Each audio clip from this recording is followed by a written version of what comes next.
नमस्कार, सुप्रभात। UPPCS pre के क्रम में शुरू करते हैं आज के वीडियो को। वीडियो का पहला प्रश्न, मद्रास में स्वदेशी आंदोलन का नेतृत्व किसने किया था? ऑप्शंस हैं श्रीनिवास शास्त्री, राजगोपालाचारी, चिदम्बरम पिल्लई, चिंतामणि। प्रश्न का सही उत्तर है चिदम्बरम पिल्लई। आइए देखते हैं इसकी व्याख्या को। मद्रास में स्वदेशी आंदोलन का नेतृत्व चिदम्बरम पिल्लई ने किया था। स्वदेशी आंदोलन और बहिष्कार आंदोलन को फैलाने का काम उग्रवादी नेता तिलक, लाला लाजपत राय, अरविंद घोष व अन्य ने किया। इन्होंने बहिष्कार आंदोलन में सिर्फ विदेशी कपड़ों का ही बहिष्कार नहीं किया, बल्कि स्कूल, अदालतों, उपाधियों, सरकारी नौकरियों के बहिष्कार का भी नारा दिया। सैयद हैदर राजा ने दिल्ली में तथा चिदम्बरम पिल्लई ने मद्रास प्रेसिडेंसी में इस आंदोलन का नेतृत्व किया। 1905 ईस्वी में गोखले की अध्यक्षता में हुए बनारस अधिवेशन में बंगाल में स्वदेशी आंदोलन तथा बहिष्कार आंदोलन का समर्थन हुआ।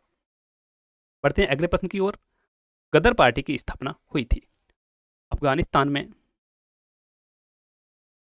बर्मा में, इंग्लैंड में, संयुक्त राज्य अमेरिका में। प्रश्न का सही उत्तर है संयुक्त राज्य अमेरिका में। देखते हैं इसकी व्याख्या को। नवंबर 1913 में सोहन सिंह भाखना ने सैन फ्रांसिस्को में हिंद एसोसिएशन ऑफ अमेरिका की स्थापना की। इसके द्वारा गदर पत्रिका का प्रकाशन किया गया। इसके नाम पर इस आंदोलन का नाम गदर आंदोलन पड़ा। इसके प्रमुख सदस्यों में लाला हरदयाल, पंडित कांसीराम, भाई परमानंद, करतार सिंह सराबा और रामचंद्र प्रमुख थे। लाला हरदयाल ने बर्लिन में भारतीय स्वतंत्रता समिति का गठन किया। अगला प्रश्न, अकबर ने बंगाल तथा बिहार को मुगल साम्राज्य में मिलाया। 1990 ईस्वी, 1975 ईस्वी, 1976 ईस्वी, 1972 ईस्वी। प्रश्न का सही उत्तर है 1976 ईस्वी। देखते हैं इसकी व्याख्या को। शेर शाह के पश्चात बिहार जिन अफगानों के नियंत्रण में रहा, उनमें ताज खां, करारानी, सुलेमान खां एवं दाऊद खां करारानी के नाम शामिल हैं। सुलेमान खान ने अपने शासनकाल 1565 से 1772 ईस्वी तक राज्य का विस्तार किया और अकबर के प्रति सम्मानपूर्ण रवैया अपनाया। परंतु उसके पुत्र दाऊद खां करारानी ने अकबर के प्रति अहंकारी आचरण का प्रदर्शन किया, जिसके परिणाम स्वरूप मुगल शासक अकबर ने स्वयं बिहार आकर 1576 ईस्वी में आक्रमण किया और पटना पर अधिकार कर लिया।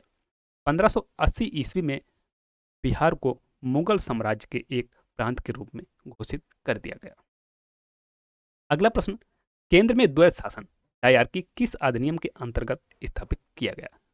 1909 का अधिनियम, भारत शासन अधिनियम 1919, भारत सरकार अधिनियम 1935, भारत स्वतंत्रता अधिनियम 1947। प्रश्न का सही उत्तर है भारत सरकार अधिनियम 1935।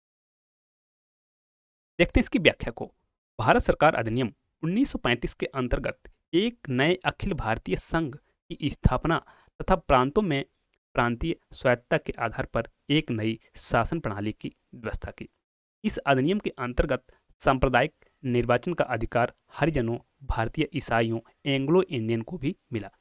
इस प्रकार इसी अधिनियम के तहत केंद्र में द्वैध शासन की व्यवस्था की गई। चलते हैं अगले प्रश्न की ओर। निम्न आंदोलनों में से किस एक के साथ अणु आसप का संबंध भूमिगत कार्यकलापों के महिला संगठनकर्ता के रूप में था? सविनय अवज्ञा आंदोलन, असहयोग आंदोलन, भारत छोड़ो आंदोलन, स्वदेशी आंदोलन। प्रश्न का सही उत्तर है सी, भारत छोड़ो आंदोलन। देखते हैं इसकी व्याख्या को। अरुणा आसफ अली ने 1942 के भारत छोड़ो आंदोलन के दौरान भूमिगत कार्यकलापों की महिला संगठनकर्ता के रूप में कार्य किया था। इनका मूल नाम अरुणा गांगुली था। सविनय अवज्ञा आंदोलन के दौरान 1930 ईस्वी में पहली बार वे जेल गईं। उन्हें 1932 ईस्वी व 1941 ईस्वी में भी गिरफ्तार किया गया। उन्हें प्रमुख क्रांतिकारियों में गिना जाता है। 1942 ईस्वी में वे मुंबई के ग्वालियर टैंक मैदान में पुलिस को चुनौती देकर झंडा फहराने के बाद भूमिगत हो गईं।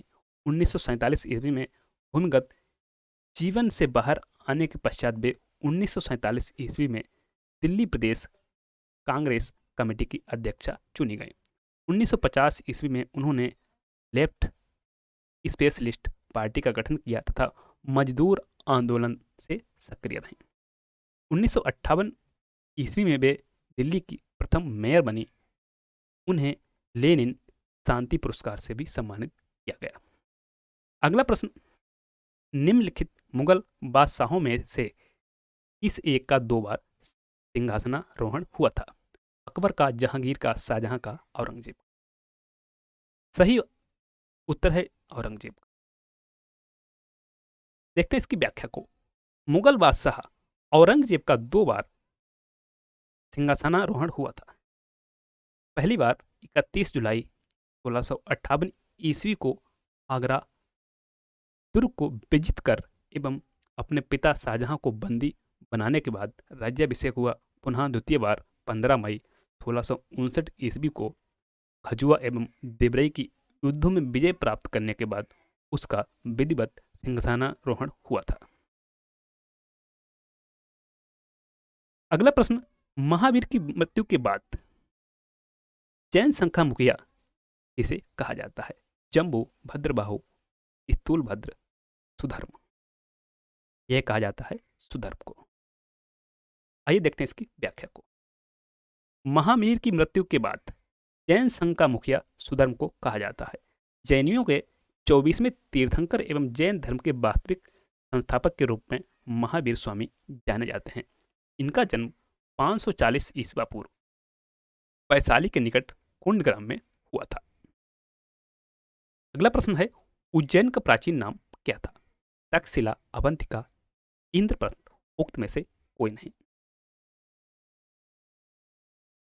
सही उत्तर है अवंतिका। आइए देखते हैं इसकी व्याख्या को। उज्जैन का प्राचीन काल में नाम अवंतिका था। यह अवंती महाजनपद की उत्तरी राजधानी थी। संस्कृत साहित्य में इस नगर के कुछ अन्य नाम विशाला, भागवती, हिरण्यवती एवं पद्मावती भी मिलते हैं। अगला प्रश्न, निम्नलिखित स्थानों में से किस एक में राष्ट्रकूटों द्वारा निर्मित गुफा मंदिर स्थित है? औरंगाबाद महाराष्ट्र, नासिक महाराष्ट्र, ग्वालियर मध्य प्रदेश, गोलकुंडा आंध्र प्रदेश? सही ऑप्शन है औरंगाबाद महाराष्ट्र। आइए देखते हैं इसकी व्याख्या को। राष्ट्रकूटों द्वारा एलोरा पहाड़ियों में निर्मित गुफा मंदिर महाराष्ट्र के औरंगाबाद जिले में स्थित हैं। इन मंदिरों में राष्ट्रकूट शासक कृष्ण प्रथम द्वारा निर्मित कैलाश मंदिर विशेष प्रसिद्ध है। यहाँ के दशावतार मंदिर का निर्माण दंती दुर्ग ने कराया था। यह बौद्ध एवं जैन गुफा मंदिर भी है। चलते हैं अगले प्रश्न की ओर। प्रसिद्ध विरूपाक्ष मंदिर कहाँ अवस्थित है? भद्राचलम, चिदम्बरम, हम्पी, श्रीकालहस्ती? प्रश्न का सही उत्तर है हम्पी। कर्नाटक के हम्पी या विजयनगर में विरूपाक्ष पंपापति मंदिर अवस्थित है। यह कर्नाटक राज्य की राजधानी बेंगलुरु शहर से 350 किलोमीटर दूर है। यह मंदिर भगवान शिव के नाम अर्पित है, जो यहाँ विरूपाक्ष के नाम से जाने जाते हैं। इस मंदिर को 1509 ईस्वी में विजयनगर के प्रसिद्ध शासक कृष्णदेव राय ने बनवाया था। अगला प्रश्न, अभिनव भारत से कौन संबंधित है? वी.डी. सावरकर, सी.आर. दास, बी.जी. तिलक, एस.सी. बोस? प्रश्न का सही उत्तर है बी.डी. सावरकर। आइए देखते हैं इसकी व्याख्या को। बी.डी. सावरकर अभिनव भारत नामक क्रांतिकारी संगठन से संबंधित थे। इस क्रांतिकारी संगठन की स्थापना बी.डी. सावरकर ने ही 1904 ईस्वी में की थी। इस संगठन का महाराष्ट्र के क्रांतिकारी संघों में प्रथम स्थान था। अगला प्रश्न, करो या मरो का संबंध किस आंदोलन से है?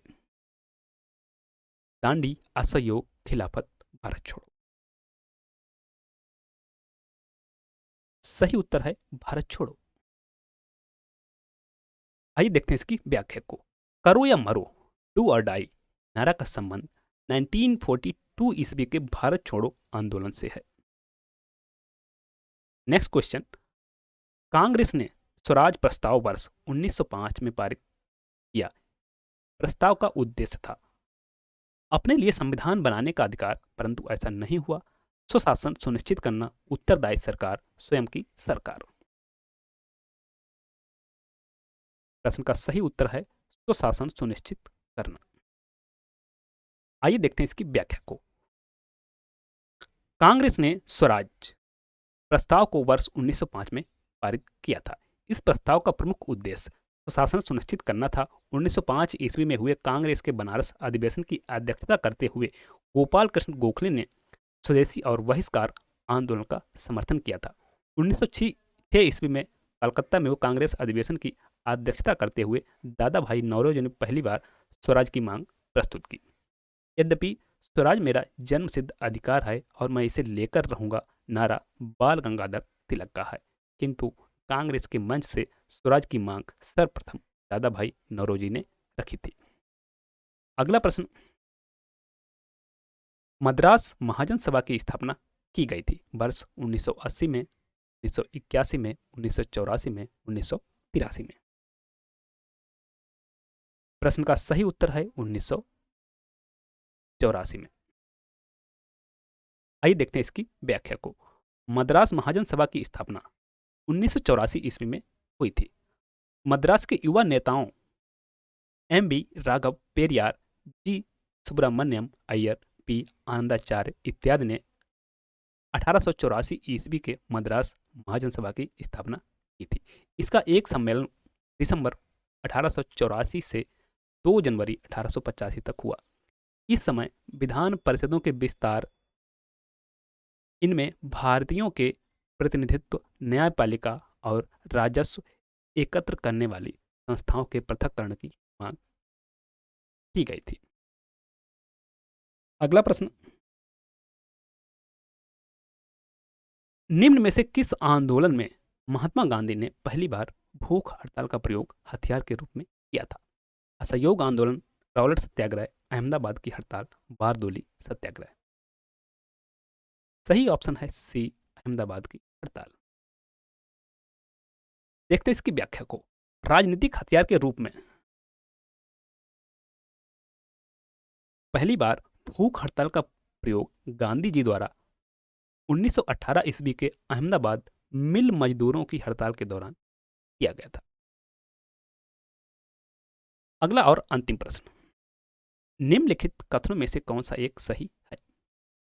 आधुनिक कोच्चि भारत की स्वतंत्रता तक डच उपनिवेश था। डचों ने पुर्तगालियों को पराजित किया और आधुनिक कोच्चि में उन्होंने फोर्ट विलियम्स का निर्माण किया। आधुनिक कोच्चि पहले डच उपनिवेश था, जिस पर बाद में पुर्तगालियों का अधिकार हो गया। आधुनिक कोच्चि कभी भी ब्रिटिश उपनिवेशों का भाग नहीं था। प्रश्न का सही उत्तर है डी, आधुनिक कोच्चि कभी भी ब्रिटिश उपनिवेशों का भाग नहीं था। आइए देखते हैं इसकी व्याख्या को। आधुनिक कोच्चि कभी भी ब्रिटिश उपनिवेशों का भाग नहीं था। इस पर प्रारंभ से ही पुर्तगालियों का अधिकार था। इस पर पुर्तगालियों ने 1503 ईस्वी में अधिकार कर लिया था। अंत तक वह इसी का उपनिवेश रहा। Thanks for watching. वीडियो को लाइक करें, शेयर करें। अगर चैनल को सब्सक्राइब नहीं किया है तो प्लीज़ सब्सक्राइब कर लो, बेल आइकन को प्रेस कर लो, जिससे हमारे आने वाले वीडियो का नोटिफिकेशन आपको मिलता रहे।